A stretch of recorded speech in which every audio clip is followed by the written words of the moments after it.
الأيام نداولها بين الناس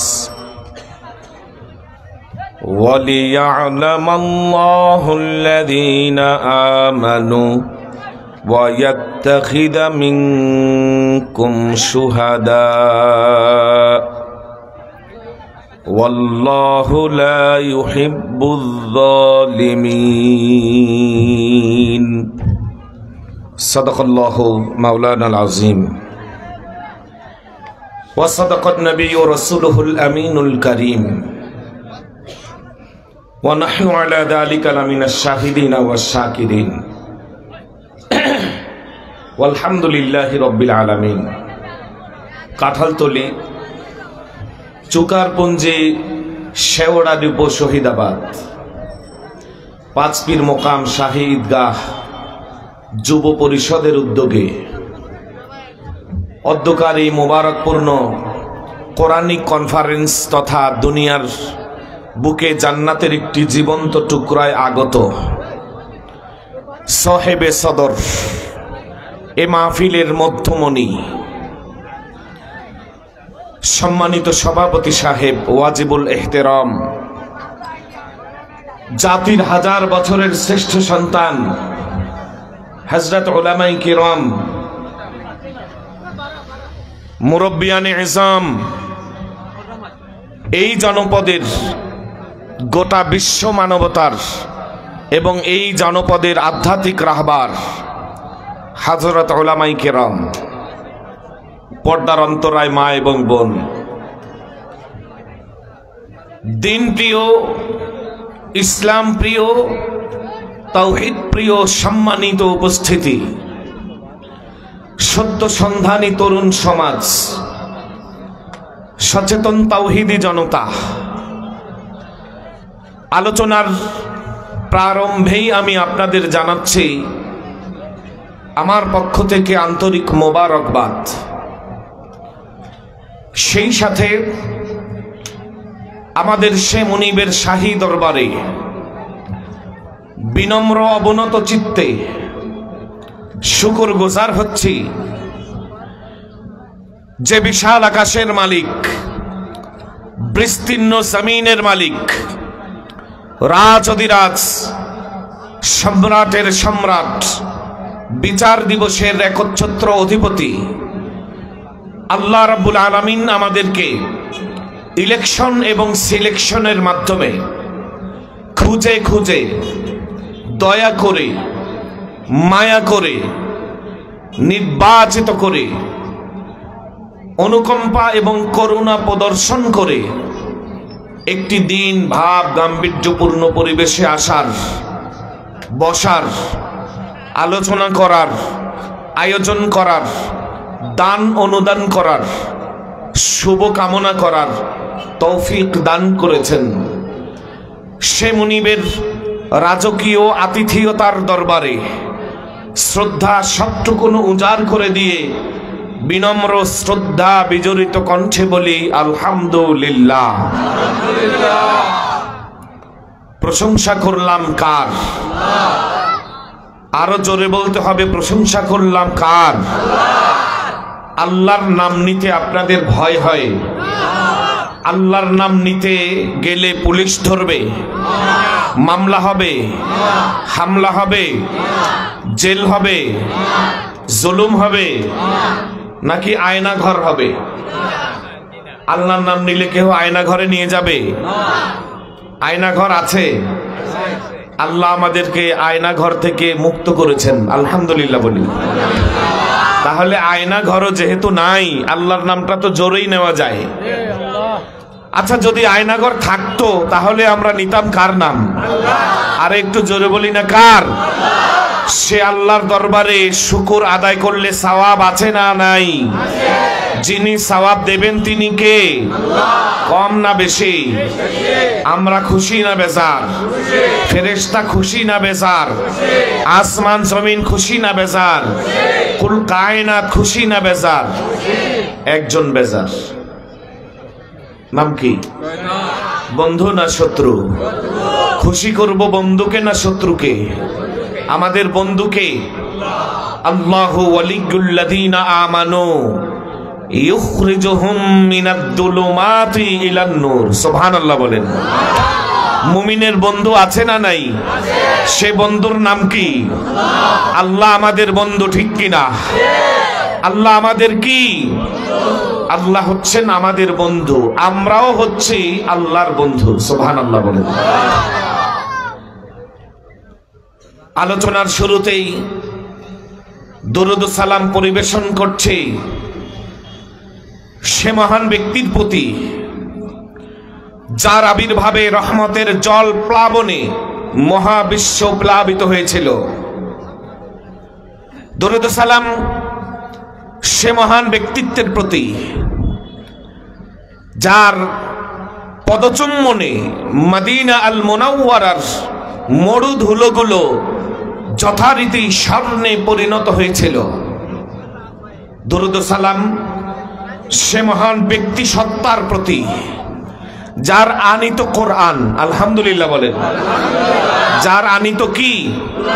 যার আনিত কোরআন ইলা ইয়াউমিল কিয়ামা, তথা কিয়ামত পর্যন্ত গোটা বিশ্ব মানবতার সকল সমস্যার একমাত্র অদ্বিতীয় অপ্রতিদ্বন্দ্বী সমাধান। আল্লাহু আকবার।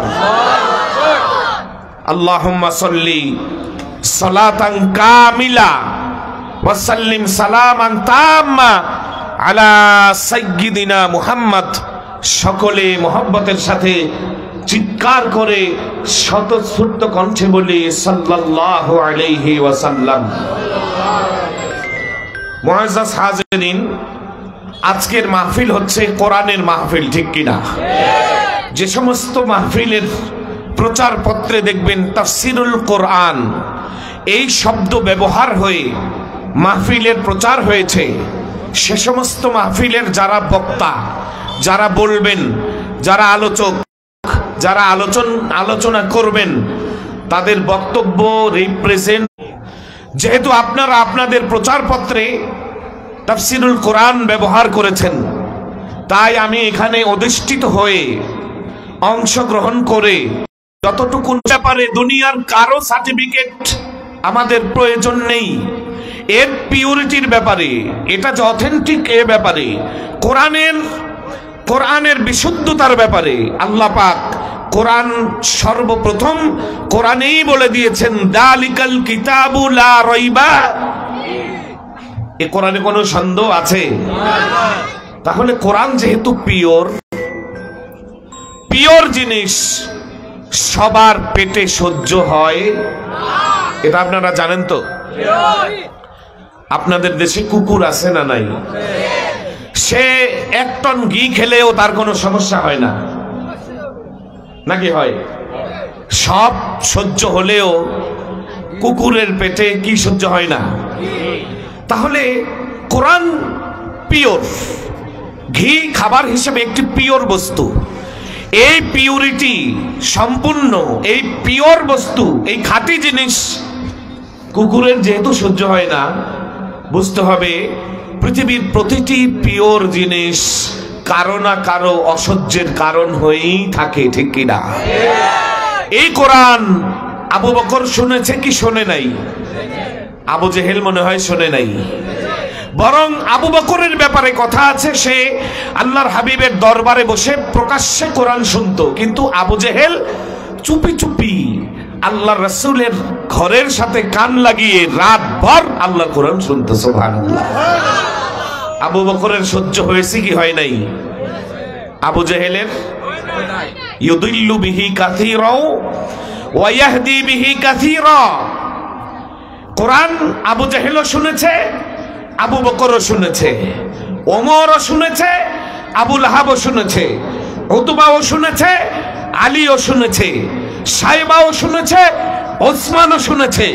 আবু বকর পিওর, কোরআন পিওর, তার ভেতরে কাজ করেছে। ওসমান পিওর, কোরআন পিওর, তার ভেতরে কাজ করেছে। আলী পিওর, কোরআন পিওর, পিওর, তার ভেতরে কাজ করেছে। ওমর পিওর, কোরআন পিওর, তার ভেতরে কাজ করেছে।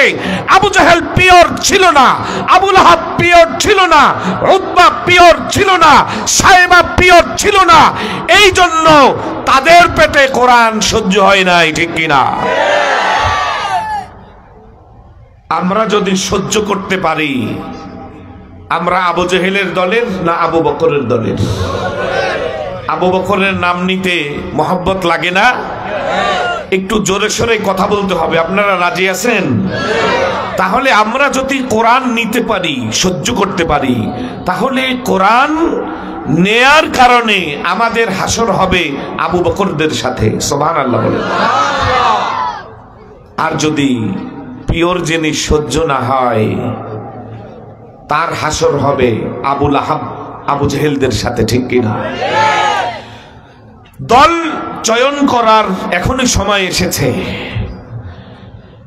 স্বাধীনতার পরবর্তী আজ পর্যন্ত এদেশে ইসলাম প্রচার প্রসার এবং স্থায়ীভাবে ইসলামের বুনিয়াদী বিষয়, ইসলাম যে জন্য পৃথিবীতে এসেছে, ইন্নী জাইলুম ফিল আরদে খলিফা, পৃথিবীতে খেলাফতের রাজ্য কায়েম করার জন্য, আল্লাহর দ্বীন আল্লাহর জমিনে বাস্তবায়ন করার জন্য যেই উদ্দেশ্যে কোরআন এসেছে, ওই উদ্দেশ্যকে চাষাবাদ করার সবচাইতে উর্বর জমিন যে প্রাকৃতিকতা, সেই প্রাকৃতিকতা, সেই প্রকৃতগতভাবে আল্লাহ পাক জুলাই বিপ্লবের মাধ্যমে আমাদেরকে দিয়েছেন, ঠিক কিনা? এ সুযোগ যদি আমরা হাতছাড়া করি, আল্লাহর দরবারে আমাদেরকে জবাবদিহিতার কাঠগড়ায় দাঁড়ানো লাগবে, ঠিক কিনা? এজন্য কোরআনের কথা তিতা হতে পারে, আসিদকু মুররুন আল হাক্কু মুররুন, সত্য কথা একটু তিতা হতে পারে। সেই তিতা কথাও আমরা নিব। রাজি আছি তো? আল্লাহ কথা বলতে কাউকে ভয় পান? আর কাউকে পান আর না পান, আপাকে আল্লাহ একটু ভয় পেত। কি গণ ইমান আছে আপনাদের? ঠিক আছেন তো? তো একজন তো বলল, আপা এমন শক্তিশালী যে আজরাইলও আপাকে ভয় পায়। এই কথা আপনারা শোনেন নাই? আজরাইল তো পরে, এই ছোট আজরাইলদের কাছেই তো আপায় দাদার বাড়ি, ঠিক কিনা? তাহলে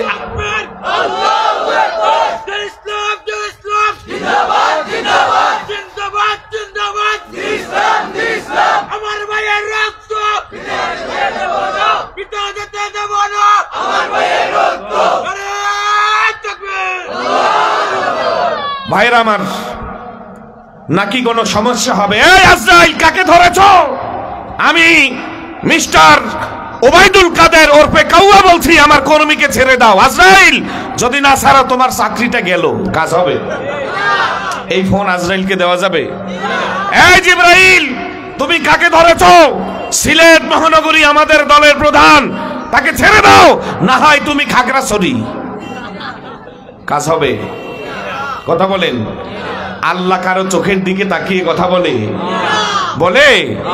নবীদের জবান পর্যন্ত আল্লাহর সামনে শুকিয়ে যায়। আল্লাহু আকবার। সেই আল্লাহর কথাগুলো দ্বারা সুসজ্জিত যেই কিতাব, কিতাবের নাম কি? এজন্য কথা হবে এই কিতাব থেকে। রাজি আছেন তো? এই কিতাব থেকে কথা বললে সেই কথা মিথ্যা হতে পারে। মান ক্বালা বিহি সাদাকা, এই কোরআন দিয়ে যারা বলে তাদের কথা সত্য, ঠিক কিনা? ওয়ামান আমিলা বিহি উজিরা, এই কোরআন অনুযায়ী যাদের আমল, তাদের পুরস্কার আছে না নাই? ওয়ামান হাকামা বিহি আদালা, এই কোরআন দিয়ে যাদের বিচার ব্যবস্থা, রাষ্ট্র ব্যবস্থা, সংসদ, হাইকোর্ট, জজ কোর্ট, সুপ্রিম কোর্ট, তাদের রান্নাঘর থেকে সংসদ পর্যন্ত পরিচালিত হয়, সেখানে কোনো অন্যায় অবিচার হতে পারে না, ঠিক কিনা? ওয়ামান দাআ ইলাইহি হুদিয়া ইলা সিরাতিন মুস্তাকিম, আর এই কোরআন দিয়ে যারা ডাকে তারাই শুধু সিরাতে মুস্তাকিম পাবে, ঠিক কিনা? এতে বোঝা যায় কোরআনের বাইরে যারা আহ্বান করে সেখানে আর যাই পান, হেদায়েতের সম্ভাবনা। এজন্য আমরা জাতিকে আহ্বান করব কার দিকে? আল্লাহর দিকে, আল্লাহর কোরআনের দিকে, এবং কোরআনের সবচেয়ে বিশুদ্ধ তাফসীর, যে তাফসীর ছাড়া কোরআন বোঝা যায় না, আমার নবীর রেখে যাওয়া হাদিস। সুবহানাল্লাহ। আল্লাহর হাবিবের ইন্তেকালের 3 মাস আগে বিশ্ব নবী দ্ব্যর্থহীন কণ্ঠে জাবালে রহমাতের উপরে দাঁড়িয়ে বিশ্ব নবী যেই বক্তব্য দিয়েছিলেন, সেই ঐতিহাসিক বক্তব্য ইথারে ইথারে আজও ভাসছে। তারাক্তু ফিকুম আমরাইন লাম তাদিল্লু মা তামাসসাকতুম বিহিমা, কিতাব আল্লাহ ওয়া সুন্নাত রাসূলিহি। দুনিয়ার মানুষ, আমি বিশ্ব নবী চলে যাব, দুটি জিনিস রেখে গেলাম, একটা হলো আল্লাহর কিতাব, আর একটা হলো নবীর সুন্নাহ, তরিকা, হাদিস। এই দুটি জিনিস যতদিন তোমরা আগলে রাখবে, পৃথিবীর কোন শক্তি তোমাদেরকে পথভ্রষ্ট করতে পারবে না। সুবহানাল্লাহ। সেই কোরআন থেকে কথা বলবো ইনশাআল্লাহ। কোরআন মোট কত পারায় বিস্তৃত? 30 পারায়। আলহামদুলিল্লাহ। সূরা কতটি? তাহলে 30 পারা থেকে 30 থেকে একটা শূন্য বাদ দেন, থাকে কত? 3 নাম্বার সূরা আলোচনা করব ইনশাআল্লাহ। সূরা নাম্বার কত? 30 পারায় সমৃদ্ধ কোরআনের 4র্থ পারায় আজকের ওই সূরার আলোচ্য আয়াত অবস্থিত। সূরাটির নাম হলো আলু ইমরান। সূরার নাম কি? এই সূরা একটি অসাধারণ, সম্ভ্রান্ত, রাজকীয়, ঐতিহাসিক, ঐতিহ্যবাহী পরিবারকে কেন্দ্র করে নাযিল হয়েছে। সুবহানাল্লাহ বলেন। আলোচ্য সূরাটি ইয়াসরিব তথা আল্লাহর হাবিবের শহর মদিনা আল মুনাওয়ারায় হিজরতের পরে নাযিল হওয়ায় আলোচ্য সূরাকে মাদানী সূরা বলা হয়। এই সূরার মধ্যে 20 খানা রুকু আছে এবং 200 আয়াত শরীফা আছে। 200 আয়াত শরীফার মধ্যে আজকে আমি আপনাদের জন্য চয়ন করেছি যে আয়াত শরীফা, বুখারী শরীফ 2য় খণ্ড কিতাবুল মাগাজি, হযরতে ইমাম বুখারী রহমাতুল্লাহ আলাইহি আজকে আমরা যে আলোচনা করব, এই আলোচনা করার লক্ষ্যে যে আয়াত ধরে আলোচনা করেছেন, ওই আয়াতটি আমরা চয়ন করেছি, এবং এটি হচ্ছে কোরআনে হাকিমের আলোচ্য সূরার 240 ভেতরে আয়াত শরীফার ভিতরে 140 নাম্বার আয়াত শরীফা বা চারণের অংশ বিশেষ। আল্লাহ পাক আমাদেরকে বোঝার তৌফিক দান করুক বলে আমিন। মুমিনরা হারে না জিতে? জিত কার হাতে? কিন্তু আল্লাহ তাআলা দিয়ে দেন না। জয় দেওয়ার আগে বা পরে আল্লাহ পরীক্ষা নেন। সুবহানাল্লাহ। এ বিষয়ে কথা বলবে আজকে আলোচ্য আয়াত, আপনাদের সামনে এই বিষয়ে কথা বলবে। আল্লাহ রাব্বুল আলামিন, আল্লাহর নবী, বিশ্ব নবী, মানবতার নবী, মানব দানবের নবী, জিন ইনসানের নবী, সাদা কালোর নবী, আরব আজমের নবী, নবীদেরও নবী। আল্লাহ তাআলার রুবুবিয়াত যত শক্তিশালী, যত বিস্তৃত, যত বড়, যত ব্যাপক, আল্লাহর নবীর নবুয়ত তত বড়, তত বিস্তৃত, তত ব্যাপক। সুবহানাল্লাহ। আল্লাহ তাআলা বলে, হে নবী, হে পয়গম্বর, হে আমার বন্ধু, হে মুহাম্মদ, ইয়ামসাসকুম করহুন আই ইন আসাবাতকুম জারহুন, আজ তুমি পরাজিত হয়েছো, ক্ষমতাচ্যুত হয়েছো, দুর্বল হয়েছো, মার খেয়েছো, লাঞ্ছিত হয়েছো, বঞ্চিত হয়েছো, নির্যাতিত হয়েছো, নিগৃহীত হয়েছো। ইয়ামসাসকুম করহুন ফাকাদ মাসাল কওমা করহুম মিসলুহু, হে নবী ভয় পেও না, ওয়ালা তাহিনু ওয়ালা তাহজানু ওয়া আনতুমুল আ'লাউনা, দিন শেষে তোমার বিজয় হবে, তোমার ভয় নেই। হে মুহাম্মদ, স্মরণ করো, আজ থেকে 1 বছর আগে রমজান মাসের 17তম তারিখ আল্লাহ তাআলা তার বন্ধুকে মনে করিয়ে দেন, ওই সময় আরো একটি যুদ্ধ হয়েছিল। আজকের যুদ্ধে আপনি পরাজিত, পরাভূত। আজকের যুদ্ধে আপনি ক্ষমতাচ্যুত। আজকের যুদ্ধে আপনি নিগৃহীত। আজকের যুদ্ধে আপনারা আহত, আপনারা নিহত। কিন্তু সেদিন আরেকটি যুদ্ধ হয়েছিল, যেদিন একইভাবে আপনাদের হাতে কাফেরেরা পরাজিত হয়েছিল। তাহলে সেদিন হেরেছিল তারা, আজকে হেরেছেন আপনারা। আবার হয়তো কালকে হারবেন আপনারা, জিতবে তারা। কারণ মানুষ তার নিজস্ব ক্ষমতা দিয়ে কখনো বিজয় আনতে পারে না, ঠিক কিনা? বিজয় দেওয়ার মালিক কে? আর জোরে বলি কে? আমাদের দেশে নির্বাচন আসলে একটি স্লোগান লোকমুখে বেশি শোনা যায়, সকল ক্ষমতার উৎস জনগণ। নাউজুবিল্লাহ বলবেন না? সকল ক্ষমতার উৎস কে? আন্নাল কুওয়াতা লিল্লাহি জামিআ। সুবহানাল্লাহ বলেন। সকল ক্ষমতার উৎস কে? জনগণ কখনো সকল ক্ষমতার উৎস হতে পারে? কুলিল্লাহুম্মা মালিকাল মুলক। রাজ্যের মালিক যিনি, তিনি কে? তুতিল মুলকা মান তাশা। যাকে ইচ্ছা তাকে রাজত্ব দিয়ে দেন যিনি, তিনি কে? ওয়া তানজিউল মুলকা মিম্মান তাশা। যার থেকে ইচ্ছা রাজ্যকে নিয়ে নেন, তিনি কে? 6 জুলাই ফ্যাসিস্ট নিজেও ভাবে নাই আজকে আমার শেষ দিন, ঠিক কিনা? জাতিকে যতই আম কাঁঠাল ভর্তা রেসিপি দিয়েছে, নিজে বোয়াল মাছ ঠিকই রান্না করতো কিনা? রোস্ট আছে না নাই? আস্তা গরুর রান, খাসি, মুরগি, কোরমা করতে অভাব নাই। হায় হায়, রাজহাঁস সহ, বাইবেল দেশে রাজহাঁস আল্লাহ দুপুরে খাবে। কিন্তু আল্লাহ কয় কুলিল্লাহুম্মা মালিকাল মুলক তুতিল মুলকা মান তাশা ওয়া তানজিউল মুলকা মান তাশা ওয়া তুইজ্জু মান তাশা ওয়া তুযিল্লু মান তাশা। আমি তো খেতে দিব না। সুবহানাল্লাহ। ইন্নাহুম ইয়ারিদুন ওয়া নাহনু নুরিদ ওয়াল্লাহু ফাআলুল লিমা ইউরিদ। আল্লাহ তাআলা চান এই খাবার জনগণ খাবে। সুবহানাল্লাহ। শক্তিকার আল্লাহ। আল্লাহু আকবার। আল কুরআনের আলো করে করে জালো, আল হাদিসের আলো করে করে জালো, নাস্তিকের ইস্তানা শক্তিকার আরো বলেন না কার? আল্লাহ। শক্তি যদি নিজের মনে করে তাহলে অবস্থা তো এমন হবেই, ঠিক কিনা? তাহলে সমস্ত ক্ষমতার উৎস কে? আল্লাহ এটাই বলছেন, ওয়া তিলকাল আইয়ামু আই তিলকাল আইয়ামুদ দুয়ালু।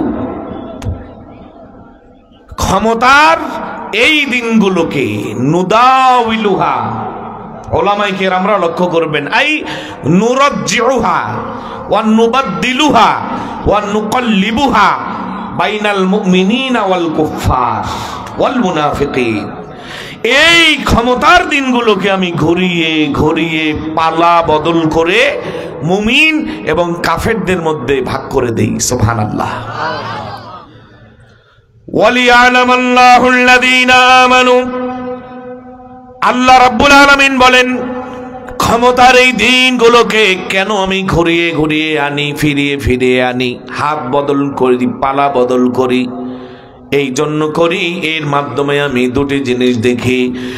এক নম্বরে ওয়ালিয়ালামাল্লাহুল্লাযীনা আমানু, ক্ষমতায় আসার আগে যারা পট্টি বাঁধতো, তসবিহ পড়তো, আছে না নাই? ক্ষমতার আগে, নির্বাচনের আগে যারা শাহজালাল ইয়ামানির মাজার, শাহপরান ইয়ামানির মাজার, ক্ষমতায় আসার আগে যারা ওমরা, হজ, এরপরে পট্টি, এরপরে তসবিহ, আছে না না? কয় হুজুররা ধর্ম নিয়ে রাজনীতি করে। আমরা তো দেখি যারা নির্বাচন আসলেই ওমরা আর শাহজালাল ইয়ামানি, তোমরা ধর্মের কারণে আমার শাহজালালকে ব্যবহার করো, ঠিক কিনা? আগে ইমানের যে অবস্থা ছিল, ইমানের এই অবস্থা ক্ষমতা পাবার পরেও তাদের আছে না নাই? হারানোর পরেও আছে না নাই? দেখেন কে? এখন ক্ষমতায় পাবার পরে যদি কেউ ভাবে, ছোটবেলা যে কবিতা পড়েছে, একটু যদি পাই অমনি করে ঘাপুস ঘুপুস জন্মের খাওয়া, আছে না নাই? এমন খাওয়া খাইছে চেয়ারম্যান 3টা বাথরুম খেয়ে ফেলেছে। হায় হায়, বাথরুম করতে ইট লাগে, বালু লাগে, সিমেন্ট লাগে, রড লাগে, আবার বাথরুমে টাঙ্কি থাকে, টাঙ্কির মধ্যে অনেক কিছুই, এগুলা সহ খাই কেমনে মানুষ? ভাবলাম এইভাবে খাই কেমনে একটু জানা দরকার। হেডলাইনে তো দেখেছি 3 বাথরুম চেয়ারম্যান হজম করে ফেলেছে, ভিতরে ঢুকে দেখি সরকারের থেকে পাস করাইয়া মসজিদের বাথরুম আর কাজ করায় নাই, ওইটা নিজের বাড়িতে গেছে। এরকম নেতা নেত্রীকে সামনে ভোট দিয়ে এমপি মন্ত্রী মিনিস্টার বানানো দরকার আছে না নাই? কে জানি কয় আছে, যে কয় আছে ওইটা ওই দলের, ঠিক কিনা? এদের থেকে আল্লাহ জাতিকে হেফাজত করেছে, আরো করুক বলে আমিন। ওয়ায়াত্তাখিদা মিনকুম শুহাদা, আর জালেমরা যখন ক্ষমতা পাবে মাজলুমদের থেকে বেছে বেছে তারা কিছু জাতির শ্রেষ্ঠ সন্তানদেরকে জেলে নেবে, ফাঁসিতে দেবে, কাশিতে দেবে, খুন করবে, গুম করবে, হত্যা করবে, আহত করবে, নিহত করবে, শহীদ করবে। আল্লাহ বলেন ওয়ায়াত্তাখিযা মিনকুম শুহাদা, এই শহীদদেরকে আমি জান্নাতের ফার্স্ট ক্লাস, প্রথম শ্রেণীতে মর্যাদায় দেব, উন্নীত করব। এই জন্য ক্ষমতাটা বদলাইয়ে দেই। সুবহানাল্লাহ। পরিশেষে আল্লাহ বলেন ওয়াল্লাহু লা ইউহিব্বুজ জালিমিন, জালেমদেরকে আল্লাহ পছন্দ করে না। আমরাও কি করি না? জালেমকে আমরা পছন্দ করতাম, এখনো করি? করলে তো জালেমের দাদা বাড়ি থাকা লাগে না, নিজের বাড়িই থাকতে পারতো, ঠিক কিনা? এই হলো আয়াতের তর্জমা। কিন্তু এটা কি তর্জমার মাহফিল না তাফসীর মাহফিল? এজন্য আমরা একটু তাফসীরের দিকে যাব। তাফসীরে গেলে আর পিছনে ফেরার সময় নাই, এজন্য তর্জমাটা গুছিয়ে দিলাম। এবার আসেন আমরা আয়াতের তাফসীরের দিকে যাই। করহুন বিফাথিল দাম্মি, বিফাথিল কফি ও বিদাম্মিহা, কুরহুন করহুন। তাফসীরে উভয় ভাবেই পড়া জায়েজ আছে বলা হয়েছে। করহুন শব্দের অর্থ আঘাত, জারহুন, আর কুরহুন শব্দের অর্থ আলামুল জারহি, আঘাতের ব্যথা। মূলত এই শব্দটি দ্বারা আল্লাহ পাক দুটি মহাযুদ্ধকে উদ্দেশ্য করেছেন, একটি হচ্ছে বদরের যুদ্ধ, আর একটি হচ্ছে উহুদের যুদ্ধ। সুবহানাল্লাহ। আলোচ্য আয়াত উহুদের যুদ্ধের পরে তাসলিয়াতান, আল্লাহর নবীকে তাসাল্লিয়াতান, আল্লাহর নবীকে সান্ত্বনা দেওয়ার জন্য আল্লাহ নাযিল করেছেন। এই হলো উহুদের যুদ্ধের ইতিহাস। ইয়ামসাসকুম করহুন ফাকাদ মাসাল কওমা করহুম মিসলুহু, আল্লাহ বলেন ও নবী, হে আমার বন্ধু, হে আমার হাবিব, আজকে উহুদের ময়দানে আপনি হেরে গেলেন, পরাজিত হলেন, আপনি ভাবরে যাবেন না, বিচলিত হবেন না। এমনি ভাবে বদরে তারাও আপনার কাছে হেরেছিল। বিশ্বনবী খবর পেলেন কাফেররা এক এবং ঐক্যবদ্ধ হয়েছে। নাউজুবিল্লাহ বলবেন না। ১৫০০ বছর আগে, কতদিন আগে? ১৫০০ বছর আগে গোটা পৃথিবীর কাফের মুশরিক, মক্কার কুফফারে কুরাইশ এক এবং ঐক্যবদ্ধ হয়েছে। ১৫০০ বছর পার হয়ে গেছে, বিজ্ঞানের পরিবর্তন হয়েছে, সংস্কৃতি পাল্টায় গিয়েছে, মানুষের ভাবধারার পরিবর্তন হয়েছে, সবকিছু বদলে গেল। ১৫০০ বছর আগে কাফের মুশরিক এক হয়েছিল, আজও তারা অবিচ্ছেদ্য এবং এক আছে, ঠিক কিনা? আফসোস হলো আমরা মুসলমান আমাদের ঐক্য ধরে রাখতে পারি। এজন্য আমাদের এক হওয়ার প্রয়োজন আছে না নাই? এখন যদি এক হতে না পারেন, কিয়ামত পর্যন্ত আমার মনে হয় ইমাম মাহদী আসার আগে আর এক হওয়া সম্ভব। এজন্য যদি আমাদের সাদাতরা আমাদেরকে ডাক দেন, বড় টুপি ছোট টুপি, বড় পাঞ্জাবি ছোট পাঞ্জাবি, এক কলি পাঁচ কলি, কওমি আলিয়া, যত দল আছে, যত মত আছে, যত পথ আছে, যত দরগা দুর্গা দল মত পথ বাজার মাজার সবকিছু ছেড়ে আমাদেরকে তিনটি কথার উপরে ঐক্য করতে হবে। কয়টি কথা? এই কথাও আমার নবী বলেছেন, মান সাল্লা সালাতানা ওয়াস্তাকবালা কিবলাতানা ওয়া আকালা যাবিহাতানা। যারা আমাদের নামাজ পড়ে, নামাজ কয় ওয়াক্ত? আমাদের জবাই বিসমিল্লাহ বলে জবাই করে, এই জবাই খায়। আর যারা আমাদের কেবলা অর্থাৎ পশ্চিমকে কেবলা বানিয়ে, বাইতুল্লাহকে কেবলা বানিয়ে সালাত আদায় করে, এই তিন কাজ যার ভিতরে আছে, সে হোক জামাত ইসলাম, হোক চরমোনাই, হোক সারসিনা, হোক ফুলতুলি, হোক শাহতুলি, যেই দলের হোক, হোক বড় না যা হোক, আলিয়া কওমি কিচ্ছু দেখবো না, সে আমার ভাই, ঠিক কিনা? আমি তাকে জড়িয়ে নেব, সে আমাকে জড়িয়ে নেবে, ঠিক কিনা? এই পদ্ধতিতে যখন যদি এখনো না আসতে পারি, তাহলে কপাল পুড়ে যাবে। বেশি সময় আল্লাহর নবী বিশ্ব নবী ডাকলেন, হে আমার সাহাবীরা একত্রিত হয়ে যাও। আমার কাছে খবর এলো কুফফারে কুরাইশ, মক্কার ছোট ছোট গোত্রগুলো, বড় বড় গোত্রগুলো, মাঝারি গোত্রগুলো সকলে এক হয়ে গেছে। তারা বদরের প্রতিশোধ নিতে চায়।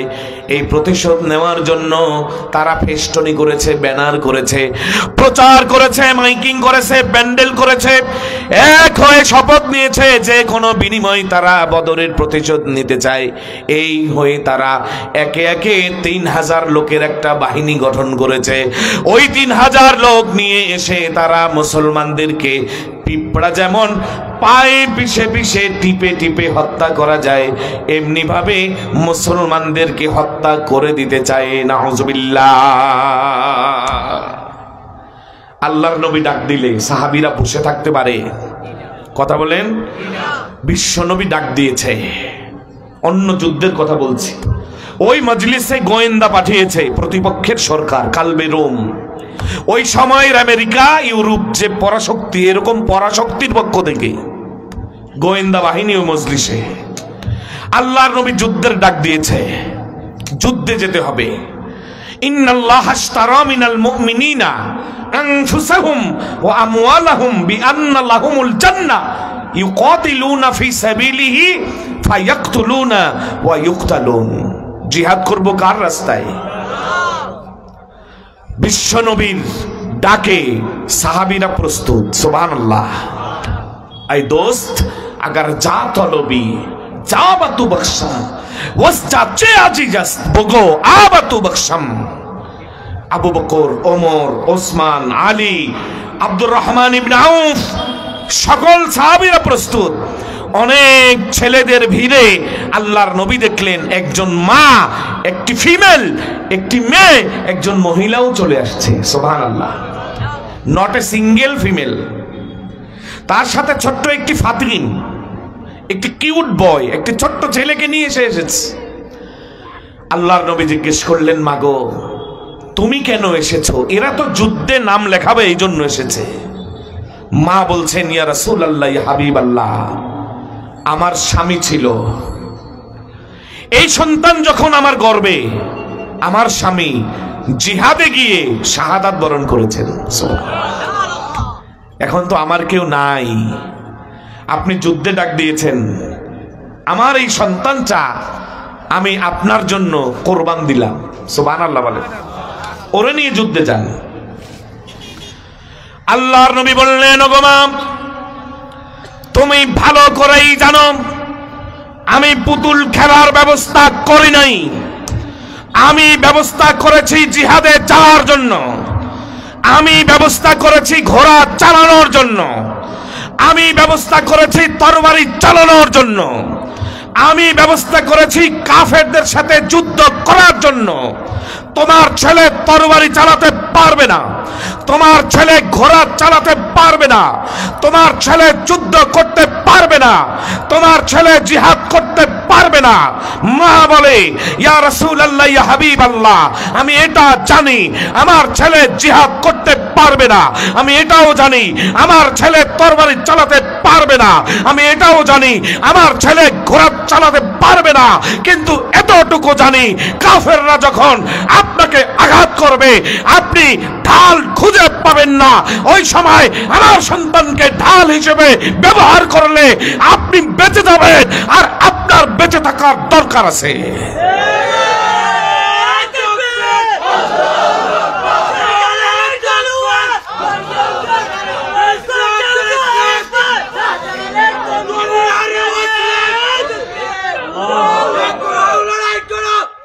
ভাইরা আমার, এই দৃশ্য দেখেছে গোয়েন্দারা। আপনারা মনে করেন এখানেও গোয়েন্দা নাই? একদল আছে পয়সা পেয়ে গোয়েন্দাগিরি করে, আর একদল আছে আপার মায়া আছে না নাই? আপনাদের সাথে স্লোগানও দেয়, কিন্তু মনে বড় জ্বালা রে, মনে বড় আল্লাহ। ওই যে তাদের লোকেই বলেছে জ্বালা রে জ্বালা, অন্তর জ্বালা, পালাবো না, আছে না নাই? ওরকম জ্বালাও হয়, ভয় কয় না। ওইরকম গোয়েন্দা ওই মজলিসেও ছিল। সুবহানাল্লাহ। খান গিয়ে তাদের নেতার কাছে রিপোর্ট করে আপনারা মুসলমানদের সাথে পারবেন না। সুবহানাল্লাহ। তিনি বলেন কেন পারবো না? মুসলমানরা কি আমাদের চেয়ে ভালো খায়? বলে না, তারা খায় শুকনা রুটি আর খুরমা খেজুর, পানি, এই তাদের খাবার। মাঝে মাঝে খায়, মাঝে মাঝে না খেয়ে থাকে, পেটে পাথরও বাঁধে। সুবহানাল্লাহ। তাহলে তারা কি আমাদের চেয়ে ভালো ঘুমায়? তারা ঘুমাই না, সারা রাত সজাগ। আল্লাহু আকবার। সারা রাত সজাগ থেকে কি করে? কয় তারা সারা রাত কান্নাকাটি করে। সুবহানাল্লাহ। এখন সরকার কালবে রুম কয় গোয়েন্দারা তোমাদের কি মাথা টাথা খারাপ হয়েছে? আমাদের ভয়ে যারা সারা রাত কান্নাকাটি করে তারা আবার আমাদের সাথে জিতবে, আমরা হারবো। গোয়েন্দারা বলে খুশি হওয়ার কারণ নাই, তারা আল্লাহর কাছে কান্নাকাটি করে। তাহলে আমাদের চাইতে কি তাদের শক্তি বেশি? বলে না, তাদের শক্তিও বেশি না, সংখ্যায় বেশি তাও বেশি না, অস্ত্র বেশি তাও বেশি না, টাকা বেশি তাও বেশি না। কি বেশি? এবার বলছে শোনো, তোমরা শুয়োরের গোস্ত, মদের পেয়ালা আর নারীদেরকে পেয়ে যতটা খুশি হও, মুসলমান জিহাদে গিয়ে আল্লাহর রাস্তায় জীবনটা দিতে তার চাইতে বেশি খুশি হয়। আর যে জাতি মরতে শিখেছে তাদেরকে কেউ দাবায়ে রাখতে পারে? আল্লাহর নবী বললেন আবু বকর, ওমর, তালহা, জুবাইর, আলী, ওসমান, তোমরা যারা আছো আমাকে পরামর্শ দাও, আমি কি করব? যুদ্ধে যাব নাকি থাকবো? আল্লাহর নবীর সাহাবীরা দাঁড়িয়ে মিশ্র প্রতিক্রিয়া দিলেন। কোন কোন সাহাবীরা বললেন ইয়া রাসূলুল্লাহ যুদ্ধে যান, আমরা সামনে গিয়ে তাদের সাথে জিহাদ করব। আবার কোন কোন সাহাবীরা বললেন ইয়া রাসূলুল্লাহ, ইয়া হাবিবাল্লাহ, আমরা মদিনায় বসেই তাদেরকে প্রতিহত করব। মদিনার ঘরের উপরে উঠে ছাদের উপর থেকে তাদেরকে অস্ত্র নিক্ষেপ করে থামাবো। এইভাবে যখন কথোপকথন চলছিল, আল্লাহর নবী দেখলেন প্রায় 3 ভাগের 4 ভাগের 3 ভাগ জিহাদ করার পক্ষে ওহুদে গিয়ে জিহাদ করবে, 1 ভাগ তারা মদিনায় থেকে করতে চায়। এবার আল্লাহর নবী বললেন দাঁড়াও। ওই দিন ছিল শুক্রবার, জুমাবার। আল্লাহর নবী বললেন দাঁড়াও। আল্লাহর নবী এই অবস্থায় ঘরে ঢুকলেন, আর ঘরে ঢুকে বিশ্ব নবী লোহার পোশাক পরে বের হলে। লোহার পোশাক পরে নামাজে না জিহাদে? সাহাবীরা বললেন ইয়া রাসূলুল্লাহ, ইয়া হাবিবাল্লাহ, আমরা বোধহয় একটু বেশি বলে ফেলেছি, আপনার যাওয়ার প্রয়োজন নেই। আল্লাহর নবী বললেন না, কোন নবীর জন্য এটা সমীচীন নয় যে সে জিহাদের পোশাক পরার পরে ফলাফল না দেখে যুদ্ধের পোশাক খুলে ফেলে। ইতিমধ্যে আল্লাহর নবী ঘুমিয়ে আছেন। ঘুমের মধ্যে তিনি 4 রকমের স্বপ্নে দেখলেন। সুবহানাল্লাহ। ইবনে হাজার আসকালানী, ইমাম বুখারী রাহমাতুল্লাহ আলাইহি, বুখারী শরীফের তাফসীর যারা করেছেন, প্রায় 4 শতাধিক তাফসীর এই দুনিয়ায় হয়েছে। তাদের মধ্যে সর্বশ্রেষ্ঠ তাফসীর যিনি লিখেছেন তিনি হলেন ইবনে হাজার আসকালানী, ইবনে খুলদুন। তিনি বলেন গোটা উম্মতে মুহাম্মদী বুখারীর উপরে ঋণী। সুবহানাল্লাহ। এই ঋণ কেউ শোধ করতে পারে নাই, একজন চেষ্টা করেছে, তিনি ইবনে হাজার। আল্লাহ ইবনে হাজারের উপরে রহম করুক বলি আমিন। 26 বছর বয়সে ফাথুল বারী লিখে ফেলেছে। 26 বছর বয়সে লিখতে গিয়ে অর্ধেকটা লেখার পরে অসুস্থ হয়েছে। দুটি হাত প্রসারিত করে রব্বে কায়নাতের দরবারে দোয়া করেছেন, আল্লাহ রাব্বুল আলামিন তোমার নবীর হাদিসের তাফসীর লেখা ব্যাখ্যা লেখা শুরু করেছি, মাঝপথে আমাকে মৃত্যু দিও না, আমি যেন এই কিতাব শেষ করে দিয়ে যেতে পারি। তিনি বলেন আল্লাহর নবী 4 রকম স্বপ্ন দেখেছে। কয় রকম? প্রথম স্বপ্ন, আল্লাহর নবী দেখলেন তার যে তরবারি জুলফিকার, এই তরবারি বের করেছেন, একটি ঝাঁকি দিয়েছেন, ঝাঁকি দেওয়ার সাথে সাথে তরবারিটা বাঁকা হয়ে যায়, দুর্বল হয়ে যায়, নক্তিহীন হয়ে যায়, থেতলে যায়, অচল হয়ে যায়, জঙে ধরে যায়, মরিচিকায় ধরে যায়।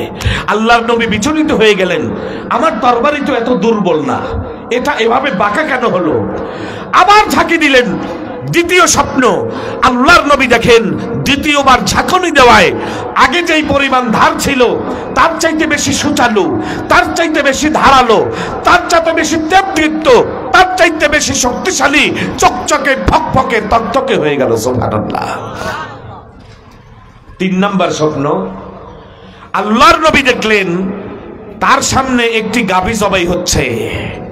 4 নম্বর স্বপ্ন, বিশ্ব নবী দেখলেন যে আল্লাহর নবী একটি জিহাদের পোশাক, লোহার পোশাক পরা অবস্থায় দাঁড়িয়ে আছে। সুবহানাল্লাহ। কয়টা স্বপ্ন? 1 নম্বর স্বপ্নের ব্যাখ্যা, আল্লাহর নবী নিজেই জানেন তরবারি ঝাঁকি দেওয়ার সাথে সাথে বাঁকা হয়ে গেল, থেতলে গেল। এই স্বপ্নের ব্যাখ্যা হলো উহুদের যুদ্ধে মুসলমানরা হতাহত হবে, আহত হবে, শহীদ হবে, যুদ্ধে হেরে যাবে। 2 নম্বর স্বপ্ন, দ্বিতীয় ঝাঁকুনিতে তরবারি আরো সুচালো হলো, ধারালো হলো। এই স্বপ্নের ব্যাখ্যা হলো আল্লাহর নবী সাহাবীদেরকে নিয়ে এই যুদ্ধে যখন হেরে গেলেন, এরপরে আর কোন যুদ্ধে মুসলমান হারবে না, আরো শক্তিশালী হবে। সুবহানাল্লাহ। 3 নম্বর স্বপ্ন, আমার নবী সাল্লাল্লাহু আলাইহি সাল্লাম দেখেছেন তার সামনে গাভী জবাই হচ্ছে। এই স্বপ্নের ব্যাখ্যা হলো আল্লাহর নবীর কিছু সাহাবী শহীদ হয়ে যাবে। 4 নাম্বার স্বপ্নের ব্যাখ্যা হলো আমার নবী জিহাদের পোশাক পরা আছে, লোহার পোশাক পরা থাকলে যেমন কোনো শত্রু তার ক্ষতি করতে পারে না, ঠিক তেমন এই যুদ্ধে মুসলমানরা যদিও পরাজিত হবে, এরপরেও মদিনার কোনো ক্ষতি সাধন হবে না। 4টি স্বপ্নে দেখেছেন, এরপরেও আমার নবী জিহাদের ময়দানে ছুটেছেন। সুবহানাল্লাহ। 1000 সৈন্য প্রস্তুত। কতজন? কাফেররা কয় হাজার মনে আছে? 3000। কত? আর মুসলমান হয়েছে কত? মুসলমান কম না বেশি? কাফের কয়দিন আগে একজন বুদ্ধিজীবী নামক পরজীবী, এগুলা কি খায় আর মাথায় কি আছে আল্লাহই জানে। গতকালকে রাত্রে একজন মানুষের সাক্ষাৎকার শুনলাম, তার সময়ের প্রেসিডেন্টের ব্যাপারে মানুষ চিকা মারতো ঢাকা ইউনিভার্সিটির দেয়ালে, অমুকের মাথায় গোবর। তো সে আবার তার সহকর্মীকে জিজ্ঞেস করে, কিরে আমার মাথায় যে গোবর, এটা না আমিই জানি, জনগণ কেমনে জানলো? গতকালকের একটি ঐতিহাসিক সাক্ষাৎকার শুনছেন নি আপনারা? যাই হোক, নাম নিলাম না।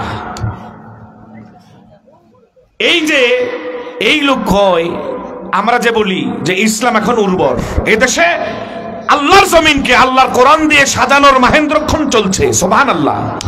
সমস্ত উলামায়ে কেরাম, টুপিওয়ালারা, দাড়িওয়ালারা, পাগলিওয়ালারা, গাড্ডিওয়ালারা, মেসওয়াকওয়ালারা, পাঞ্জাবিওয়ালারা যদি এখন হাতে হাত মিলিয়ে এগিয়ে যেতে পারে, ইনশাআল্লাহ আগামীর দেশ, আগামীর পৃথিবী, আগামীর বাংলাদেশ, বাংলাদেশ ইসলামের বাংলাদেশ, ঠিক কিনা? কয় এগুলো সব মিলে জামাত ইসলাম, চরমোনাই, হেফাজত, তরিকত, খেলাফত, মজলিস যা আছে সবাই মিলে 10% হবে। কত পার্সেন্ট কয়? এই বক্তব্য শোনেন নাই আপনারা? সবাই মিলে 10%, এর বেশি হইলে আমি উত্তর দেব। এই 10%, এগুলো দিয়ে কিছু হবে না। আমি বলি এবার আমি আপনাকে অথেন্টিক দলিল দিচ্ছি, আমার থেকে নেন। 10% তো আমাদের প্রয়োজন নাই, আমাদের শুধু ঐক্য প্রয়োজন। সুবহানাল্লাহ খান। ওয়াতাসিমু বিহাবলিল্লাহি জামিআ, 3 জন হলেই ওইটারে জামিআ কয়। আমাদের শুধু ঐক্যের প্রয়োজন। যখন ওলামায়ে কেরাম ঐক্য হবে, নুসরাত দেবেন কে? মোতার যুদ্ধ, কাফের 2 লাখ, 2 লক্ষ, মুসলমান 3000, 1.5%। আল্লাহু আকবার কোন। উনি যে 10% বলেছে সে তো হিউজ অঙ্ক বলেছেন। মাত্র 1.5% মুসলমান, 3000 মুসলমান, 2 লক্ষ কাফের, তো পার্সেন্ট হিসেবে কত আসে? 1.5%। যুদ্ধে গিয়ে সাহাবীরা বিপদে পড়ে গেছে। আল্লাহর নবী বলেছেন এই যুদ্ধে আমার পোষ্যপুত্র যায়েদ ইবনে হারেসা ক্যাপ্টেন্সির দায়িত্ব পালন করবে। যায়েদ যদি শহীদ হয়ে যায়, হযরতে জাফর ইবনে আবি তালেব ক্যাপ্টেন হবে। জাফর ইবনে আবি তালেব শহীদ হয়ে গেলে হযরতে আব্দুল্লাহ ইবনে রাওয়াহা রাদিয়াল্লাহু তাআলা আনহুম সেই ক্যাপ্টেন্সির দায়িত্ব গ্রহণ করবে। 3 জন যদি শহীদ হয়ে যায়, অন্য কেহ দায়িত্ব পালন করবে। আল্লাহর নবী এই 3 জনের নাম যখন শাহাদাতের কোঠায় নাম উচ্চারণ করেছেন, সকলে বুঝে ফেলেছেন এই যুদ্ধে এই 3 জন আল্লাহর রাস্তায় শহীদ হয়ে যাবে। ভাইরা আমার, মাশওয়ারা করি, 3000 মানুষ, আমরা মাত্র 1.5%। 1.5% লোক কিভাবে 2 লক্ষ মানুষের সাথে আমরা জিহাদ করতে পারি, কি হবে? এই কথা যখন বলছিল, ওই জায়গায় হযরতে আব্দুল্লাহ ইবনে রাওয়াহা দাঁড়ানো। আব্দুল্লাহ ইবনে রাওয়াহা বললেন, কিসের পরামর্শ? কোনো পরামর্শ হবে না, কোনো মাশওয়ারা হবে না, কোনো যুক্তি দেওয়া যাবে না। আল্লাহর নবী আমাদেরকে জিহাদে প্রেরণ করেছেন, আমরা কতজন আছি, কত পার্সেন্ট আছি, আল্লাহ তাআলা পার্সেন্ট দেখে না। এবার তিনি বক্তব্য দিলেন, মা নুকাতিলু আন কুওয়াতিন ওয়া কাসরাতিন ওয়া সিলাহিন, ইন্নামা নুকাতিলু বিহাদাদ দীনিল্লাযী আকরামানাল্লাহু বি।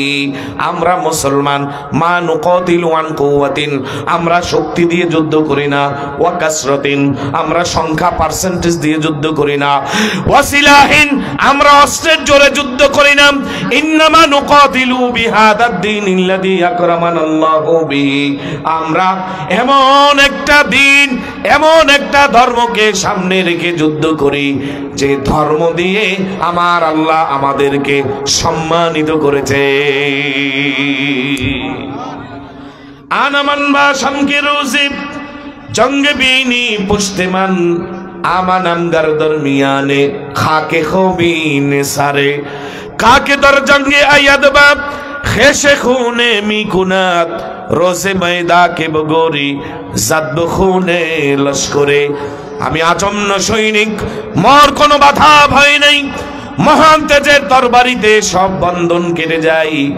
তুফান আমার জন্মের সাথে, আমি বিপ্লবী হাওয়া, জিহাদ জিহাদ বিপ্লব বিদ্রোহ মোর গান গাওয়া।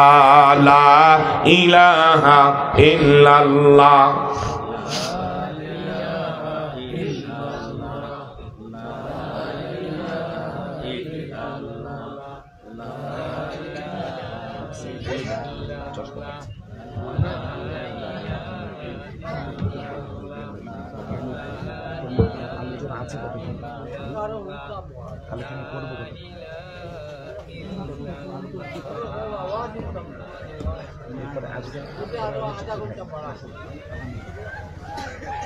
ভাই রহমান, এই বক্তব্যের উপরে তারা ময়দানে নেমে গেল, একজন করে 8 জন মুসলমান শহীদ হয়ে গেল। আল্লাহ তাআলা তাদেরকে বিজয় দিলেন। আর এই 3000 মানুষের সামনে 2 লক্ষ মানুষ পালাতে বাধ্য হলো। সুবহানাল্লাহ। তাহলে আমরা পার্সেন্ট নিয়ে যুদ্ধ করি না। আল্লাহু আকবার বলেন না। বিশ্ব নবী সৈন্য চয়ন করবেন, ইতিমধ্যে একজন লেংড়া সাহাবী, খুঁড়িয়ে খুঁড়িয়ে হাতে পা লেংড়া এমন এক সাহাবী দাঁড়ালেন আল্লাহর নবীর সামনে। যখন তিনি জিহাদের জন্য যাবেন, আল্লাহর নবী দেখলেন তিনি ল্যাংড়া। আল্লাহর নবী বললেন আপনি কিভাবে যাবেন? লাইসা আলাল আমা হারাজ ওয়ালা আলাল আরাজি হারাজ ওয়ালা আলাল মারিদি হারাজ। যারা ল্যাংড়া, যারা অসুস্থ, যারা খোড়া, যারা অন্ধ, এদের জন্য আল্লাহ তাআলা জিহাদ মওকুফ করে দিয়েছেন। এই লোকটা বলল ইয়া রাসূলুল্লাহ, ইয়া হাবিবাল্লাহ, আমি আমার ল্যাংড়া পায়ে খুঁড়িয়ে খুঁড়িয়ে আল্লাহর জান্নাতে হেঁটে হেঁটে যেতে চাই। ভাইরা আমার, ছেলেরা বলল ইয়া রাসূলুল্লাহ, ইয়া হাবিবাল্লাহ, আমরা জিহাদে যাব, বাবাকে নেবেন না? স্ত্রী পিছন দিক থেকে বললেন ইয়া রাসূলুল্লাহ, ইয়া হাবিবাল্লাহ, আমার স্বামী তো ল্যাংড়া, সে জিহাদে গেলে পালিয়ে চলে আসবে। এই কথা যখন বলেছে আমর ইবনে জুমুর কলিজাটা জ্বলে গেছে, দুটি হাত প্রসারিত করেছে আর বলেছে রব্বুল আলামিন তোমার জন্য, দ্বীনের জন্য, কোরআনের জন্য, নবীর জন্য, আল্লাহ আল্লাহর রাসূলের জন্য আমি জিহাদে যাচ্ছি। আল্লাহুম্মা লা তারুদ্দুনি ইলা আহলি। ও রব্বুল আলামিন, আমি জিহাদে যাবার পরে আমার স্ত্রী বলছে আমি নাকি পালিয়ে আসব, তোমার কাছে আমার শেষ আবেদন হলো তুমি আমাকে বাড়িতে ফিরাইয়া আনিও না। আমার ভাইয়েরা, এই দোয়া করে বের হলেন। জিহাদ শেষ হয়ে গেল। আল্লাহর নবীর সামনে একের পর এক লাশ যখন আসছিল, বিশ্ব নবী লাশগুলো দেখলেন। একের পর এক লাশ দেখে আল্লাহর নবী শুধু কাঁদছিলেন। হঠাৎ করে ল্যাংড়া সাহাবী চলে আসলো। আল্লাহর নবী দেখলেন তার লাশটা বিশ্ব নবীর সামনে। আল্লাহর নবী বললেন ও আমার সাহাবীরা, দেখো আমার ল্যাংড়া সাহাবী, খোড়া সাহাবী, পা সচল ছিল না, প্রতিবন্ধী ছিল। এই সাহাবী হাঁটতে পারতো না, জিহাদে এসেছে জান্নাতের জন্য। আমার সামনে থেকে পর্দাগুলো সরিয়ে নেওয়া হয়েছে। পর্দা সরিয়ে নেওয়ার পরে আমি চেয়ে দেখি আল্লাহ রাব্বুল আলামিনের জান্নাতের মধ্যে আমার আমর ইবনে জুমু আর ল্যাংড়া নাই, সুস্থ পানিয়া জান্নাতে দৌড়াইতেছে। আমর ইবনে জুমুহের স্ত্রী বনু দিনার গোত্রের মা শুনেছে কে যেন বলে কুতিলা মুহাম্মদ, আল্লাহর নবী জিহাদের ময়দানে শহীদ হয়ে গেছে। একটা দৌড় বেড়েছে, হায় হায় আমার নবী নাকি শহীদ হয়ে গেছে। আসার পথে কিছু মানুষ এমন ছিল যারা ময়দান থেকে বাড়িতে যায়, তাদের সাথে দেখা হওয়ার পরে তারা বলে ও বোন আর যেও না, ময়দানে গেলে সহ্য করতে পারবে না। ময়দানে আপনার স্বামী শহীদ হয়েছে, আপনার স্বামীর অবস্থা ভালো না, যেভাবে তিনি শহীদ হয়ে পড়ে রয়েছেন ওই লাশ দেখলে আপনি সহ্য করতে পারবেন না। মা বলে না না, আমি আমার স্বামীর খবর নিতে যাই না। স্বামী হারানো বেদনা কতটা বেদনাদায়ক এটা আমি পরে দেখব, আগে বলো আমার নবীর কি হয়েছে। আবার এগিয়ে যায় বনু দিনার গোত্রের মা আউলাকে সে বাউলা ভেসে হাতে। আল্লাহর নবীর সাহাবীরা যখন হেঁটে যায়, আরো কিছু লোকের সাথে দেখা হয়ে গেল। তারা বলে ও মা আর যেও না, খবরদার খবরদার, তোমার ছেলেগুলোকে টুকরা টুকরা করে দেওয়া হয়েছে। সন্তানগুলোর দিকে তাকালে তুমি হুঁশ হারিয়ে ফেলবে। মা বলে সন্তান হারা বেদনা অনেক কঠিন আমি জানি, আমি এটা নিয়ে এই মুহূর্তে ভাবছি না, আগে বলো আমার নবী কেমন আছে। ভাইরা আমার, এই মা এবার ময়দানে এসে দেখে আল্লাহর নবী এখনো জীবিত আছেন। আল্লাহর নবীর সামনে গিয়ে বলে ইয়া রাসূলুল্লাহ, ইয়া হাবিবাল্লাহ, আমি আমার সন্তান হারিয়েছি, স্বামী হারিয়েছি, সব কিছু হারিয়ে যখন দেখি কলিজার টুকরা মুহাম্মদ জীবিত আছে, আমার মন থেকে সব কিছু, সব কষ্ট দূর হয়ে গেছে। লাশটাকে বাড়ি নেওয়ার জন্য উটের পিছনে উঠিয়েছে, পিঠে উঠিয়েছে। উট কিছুতেই বাড়ি যায় না। আল্লাহ নবী বলেন খবরদার খবরদার, লাশ রেখে দাও, এই লাশ নিয়ে তোমরা বাড়িতে যেতে পারবে না। তার কারণ আমর ইবনে জুমু আল্লাহর কাছে দোয়া করেছে, আল্লাহুম্মা লা তারুদ্দুনি ইলা আহলি, ও আল্লাহ আমার লাশ তুমি বাড়িতে নিয়ে যেও না, এই লাশ কিছুতেই বাড়ি যাবে না। উহুদের ময়দানে মাকবারায়ে শুহাদার মধ্যে আমর ইবনে জুমুকে কবর দিয়ে দাও। সুবহানাল্লাহ, আলহামদুলিল্লাহ বলি, আরো জোরে বলি আলহামদুলিল্লাহ। আজকের মাহফিলের পরবর্তী বক্তা আমাদের মধ্যে এসে পৌঁছে গেছেন আলহামদুলিল্লাহ। অল্প সময়ের মধ্যে উনি আপনাদের সামনে আসবেন। এর আগে আমি আপনাদেরকে একটু বলি, আসলে আমি সর্বশেষ বড়লেখায় 5 বছর আগে প্রোগ্রাম করেছি, আমার যতটুকু মনে পড়ে সর্বশেষ 5 বছর আগে প্রোগ্রাম করে গেছি। গরিবের দোকান, জড়ি গরিবের দোকান, এখানে এরপরে আর এই বেল্টে আমার এই 5 বছরের ভিতরে আসা হয় নাই। এমনি রাজনগর পর্যন্ত আসছি, ওই বেল্টে আসছি। আমার আগে যে বয়ান করলেন শোয়েব আহমদ আশরাফি, উনি কিন্তু আমার অত্যন্ত ঘনিষ্ঠ বন্ধু, এবং আমি মনে করেছি উনি জানেন আমি যেখানে আসবো, এটা উনি জানেন, যে কারণে আমি ফোনে বলি নাই, উনিও বলে নাই, উনি পোস্টার দেখেন নাই। তো আমি যখন উঠি আমাকে জড়াই ধরছে, হায় হায় তরিক ভাই আপনি বলেন নাই কেন আপনি আসবেন, আমি তো পোস্টার দেখি নাই। আমিও লজ্জা পেয়েছি, উনিও লজ্জা পেয়েছেন। যাই হোক, ওনার বাড়ির যে প্রোগ্রাম হয় সেখানেও আমি আসি, বয়ান করি আল্লাহর রহমতে। যাই হোক, সে কথা বড় না। আমাদের আজকের যে মুরব্বী পীর সাহেব হুজুর, তিনি অল্প সময়ের মধ্যে আসবেন। তার আগে আমি আমার সংক্ষিপ্ত